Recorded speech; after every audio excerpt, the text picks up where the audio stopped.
When the pandemic first started, I was really holding on to this idea that it would be very short lived. And I was telling myself that it would be fine, a few things would get canceled, but we would get to go to Germany and do Jazz Ahead in April. And I'd raised all this money to go, and I was counting down the days. And of course, that did not happen. There was no flying overseas in April 2020, and for that matter, not in April 2021 either.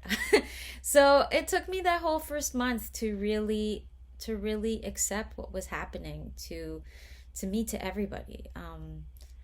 And I almost went to a very dark place of no pants.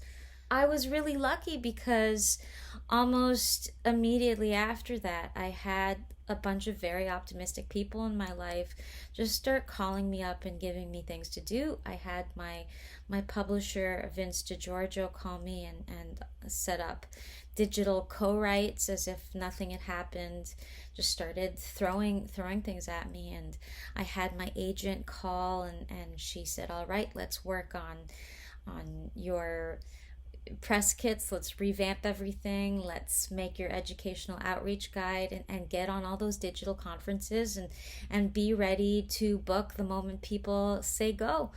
And I even had my one of my best friends at Anders as a Party call me and say, look, I'm out of work right now and I really love orchestrating music, so why don't we work together online and start setting whatever music you want to orchestra, or to a small orchestra anyway.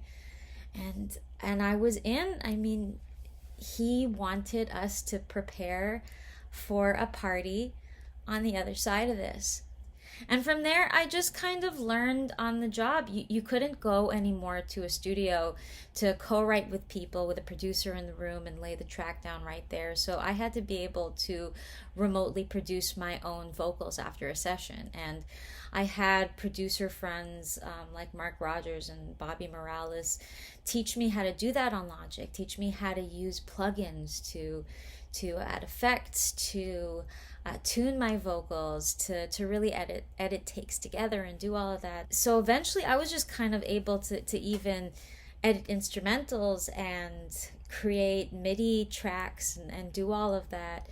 And I ended up actually releasing 2 singles that I produced myself in 2020, which is nuts. I realized what a producer really is, and I think I had always thought that a producer is just this mysterious person that you need in order to make an album. You budget for it, you figure out who's good, figure out who's interested, and then they make the album happen.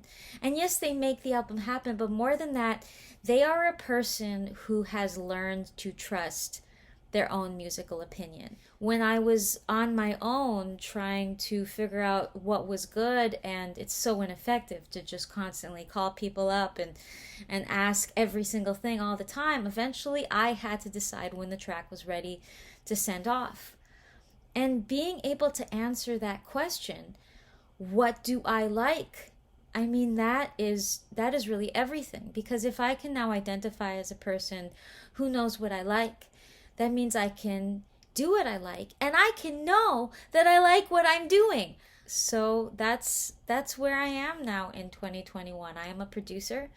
I will be producing more tracks that I hope to release in 2021. And because of all the co-writing and I've been doing, I have so much music to put out there.